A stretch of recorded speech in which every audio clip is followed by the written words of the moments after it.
Alright, so this is kind of an unpleasant video that I was hoping I wouldn't need to make anytime soon, but here we are.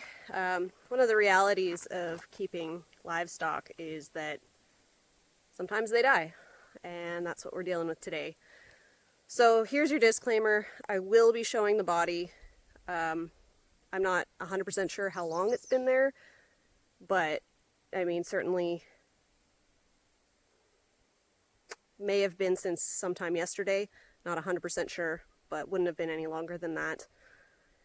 But yeah, unfortunately Bathshebaa, who is one of the Jacobs, I just found her dead in the field. So we'll be dealing with that today.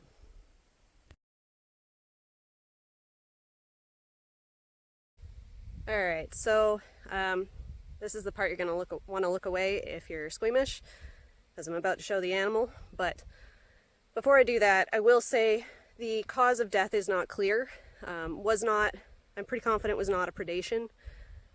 There's no obvious injuries, aside from looks like the birds have gotten at her a bit, and obviously the bugs. It is a very hot day, so that doesn't necessarily mean it's been very long. Everyone else in the flock seems fine. They're all over there, but yeah, everyone's seems to be doing all right otherwise, but we are going to look into getting an autopsy done on her to find out the cause of her death, because if it's preventable, obviously we don't want it to happen again. But sometimes it is just a bad luck factor. So anyway, I've got the quad over here and a tarp, got some gloves, and now I have to put her on the tarp and then onto the quad. So look away now if you aren't ready to see this. Here's your warning. There you go. So yeah, there she is. Again, you can see some birds or something got at her. Her eyes are gone. So yeah, kind of morbid, but fact of life on the farm. If you're wanting to be a farmer, this is some of the stuff you have to deal with.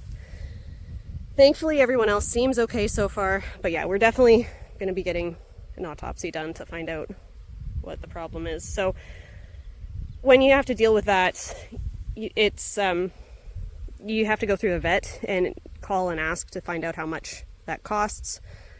For us, it'll be about like $130 or so, I assume, after taxes.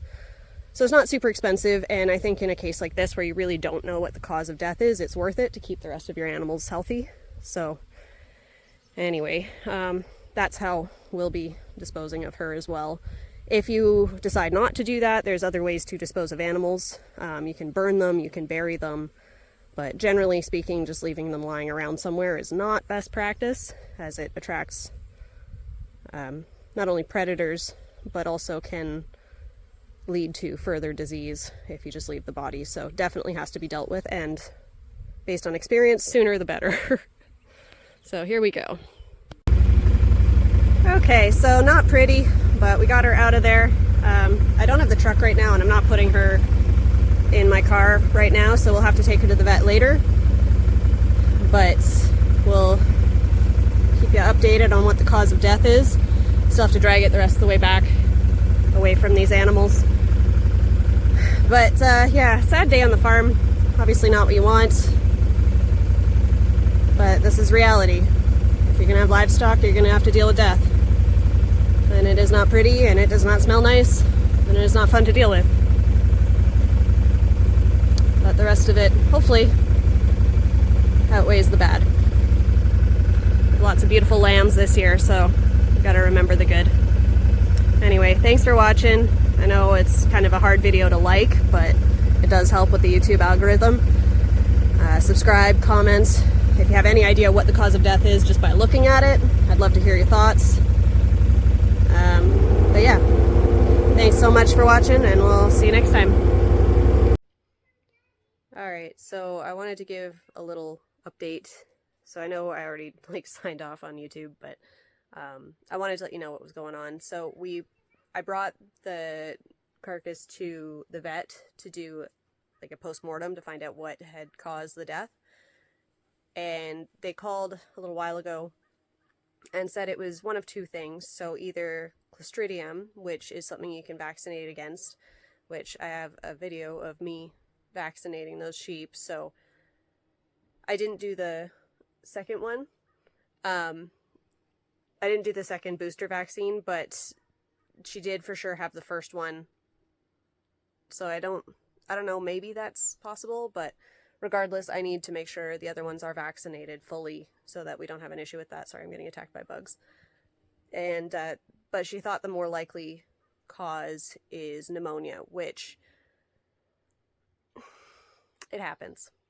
Like, she said it was odd time of year, but we have had some really fluctuating temperatures. I moved them into that bigger pasture where they don't have as much shelter, so maybe that contributed to it. Maybe the smoke, maybe there was a predisposition, but largely it's bad luck. So there's a few things I can do to help prevent that from happening again. First is to build a shelter and have lots of bedding in there so they can get out of bad temperature and hopefully be protected from that. But beyond that, there isn't really much to do. So it sucks. They can send it out for further testing to a lab and know for sure what's going on, but I don't know how necessary that is, especially since I'm going away in like a week to Japan. So I think we're just going to go forward assuming it was one of those two and just try and make sure it doesn't happen again. Anyway, this is reality of owning sheep. In the words of the vet, sheep like to hide their symptoms and just die. So know that if you're going to have sheep. Anyway, thanks for watching. Like, subscribe, comment. We'll see you next time.